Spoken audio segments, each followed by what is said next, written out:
عالم پہلے دارالفتاء جہاد کے فرض ہونے کا فتویٰ دے پھر عوام عمل کرے گی.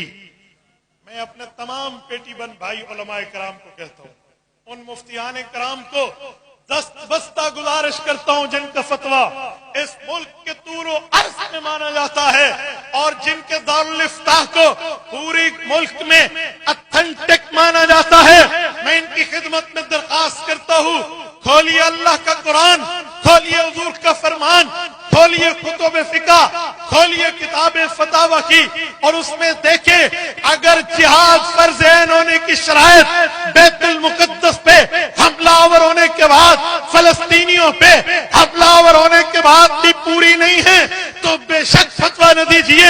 لیکن اگر ہمیں شریعت بتاتی ہے کہ کسی ایک علاقے پہ جو مسلمانوں کا ہو کفار نبرد آزما ہوں، کفار ان پہ حملہ آور ہوں اور وہاں کے مسلمان اس طاقت کو نہ رکھتے ہو کہ اس کفار کی طاقت کا مقابلہ کر سکے تو قریبی ملک والوں پہ جہاد فرض ہو جاتا ہے. قریبی ملک مل کے بھی ان کی مدد نہیں کر سکتا، قریبی اور ملک پہ جہاد فرض ہو جاتا ہے. یوں چلتے چلتے پوری دنیا میں، خطے میں، کائنات میں، 6 بر اعظموں میں جہاں مسلمان ہیں، اللہ اللہ کہنے والے ہیں، اللہ رسول کو ماننے والے ہیں، کلمے کی دعوت دیتے ہیں، نماز روزہ رکھتے ہیں، اہل اسلام ہیں، ان سب پر جہاد فرض ہو جاتا ہے. اور جب جہاد فرض ہو جائے پھر بیوی کو خاوند سے پوچھنے کی ضرورت نہیں رہتی، بیٹے کو ابا سے پوچھنے کی ضرورت نہیں رہتی، کسی مملوک کو اپنے آقا سے، اپنے سینئر سے جونیئر کو پوچھنے کی ضرورت نہیں رہتی. مفتیان کرام، علماء کرام، میں آپ کی خدمت میں یہاں باب الاسلام صوبہ سندھ ضلع گھوٹ کی سرکاری باغ سے آپ کی خدمت میں جھولی پھیلا کر کہتا ہوں اگر قبلہ اولا پر وہاں کے لوگ طاقتور ہیں فتویٰ نہ دیجیے ورنہ جہاد فرض عین کا فتویٰ لکھیے. مجھے آج بھی یاد ہے حضرت مولانا مفتی نظام الدین شامزئی، اللہ ان کی قبر پہ کروڑوں اربوں رحمت نازل فرمائے، جامعۃ العلوم الاسلامیہ علامہ بن نوری ٹاؤن کراچی کے مفتی تھے.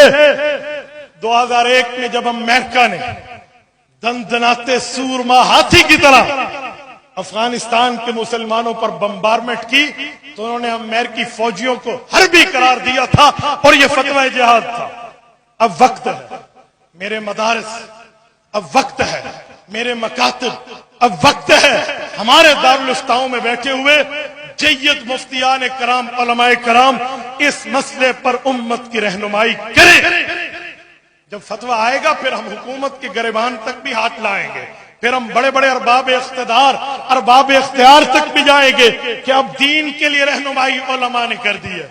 میں نے مطالبہ کیا، آپ اس کی تائید کرتے؟ یہ اتنے بیٹھے آپ تائید کرتے؟ جو تائید کرتے ہاتھ کھڑا کر کے تائید کرے. مفتیان کرام کو اس بارے میں غور کرنا چاہیے یا نہیں؟ شرعی رہنمائی کرنی چاہیے یا نہیں؟ دینی رہنمائی کرنی چاہیے یا نہیں؟ اس پر اپنا کردار ادا کرنا چاہیے یا نہیں؟ جزاکم اللہ خیرہ. میں نے اس بنیاد پہ کہا ہے تاکہ علماء کرام اس مسئلے پر بیت المقدس وہ دھرتی جس نے اپنے سینے میں 70,000 انبیاء کا زمانہ دیکھا، بیت المقدس وہ دھرتی جس میں ایک نماز 50,000 نمازوں کے برابر، مسجد اقصی اس دھرتی کا وہ عظیم خطہ، وہ عظیم ٹکڑا، وہ عظیم علاقہ جس پر ایسی عبادت ہوئی سندھ کے غیوروں نہ اس سے پہلے ہوئی نہ اس کے بعد قیامت تک ہوگی. وہ کون سی بات؟ حضور پاک نے انبیاء کو نماز پڑھائی ہے، جہاں امام بھی نبی، مقتدی بھی نبی. اس دھرتی پہ اس جیسی افضل نماز نہ پہلے پڑھی گئی نہ بعد میں پڑھی گئی.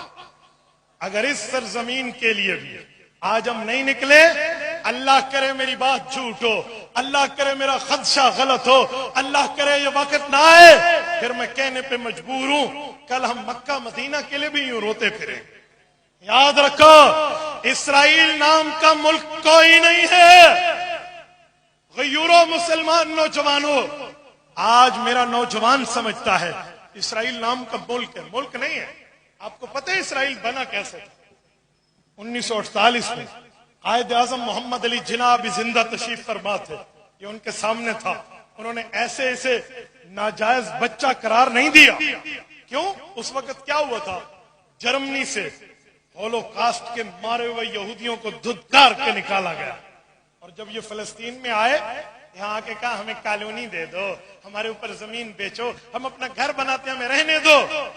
جب 100 200 400 500 1000 یہودی آ گیا، مکانات بن گئے، کالونی بن گئی، اور اسی کالونی کو اپنا ملک بنا لیا. ایسے ملک بنتے؟ یہ تو آگ اٹھانے آئی اور چولہے کی مالک بن بیٹھی. عجیب معاملہ ہے. یوں ملک بنتے؟ اس طرح ریاستیں بنتی ہیں، اس طرح کنٹری کو کریٹ کیا جاتا ہے. یہ غاصب ہے. ہم پورا مطالبہ رکھیں گے فلسطین مکمل کی آزادی، جس میں اسرائیل نام کا ملک اس دھرتی پہ نہیں ہے. اور میرے دوستو، قرآن کہتے ہیں وَضُرِبَتْ عَلَيْهِمُ الذِّلَّةُ وَالْمَسْكَنَةُ، قیامت تک ان پر لعنت کر دی گئی، لعنت کر دی گئی ہے. تو یہ لعنت یافتہ لوگ ہیں، اس کے لیے اٹھنا چاہیے. میں نے کل بھی کہا تھا، میں نے کہا اگر ہمارا ملک کا ذمہ دار، ہمارے ملک کی آرمی کے سربراہ سید زادہ جناب حافظ عاصم منیر، اللہ اس کی عمر میں برکات عطا فرمائے، ہر شریر کے شر سے، ہر حاسد کے حسد سے، ہر ناظر کی نظر بد سے، ہر فتین کے فتنے سے اللہ اس کی حفاظت فرمائے. میں نے کہا ایک دھمکی لگا دے، خدا کی قسم اسرائیلیوں کا پیشاب نہ نکل جائے تو تم کہنا.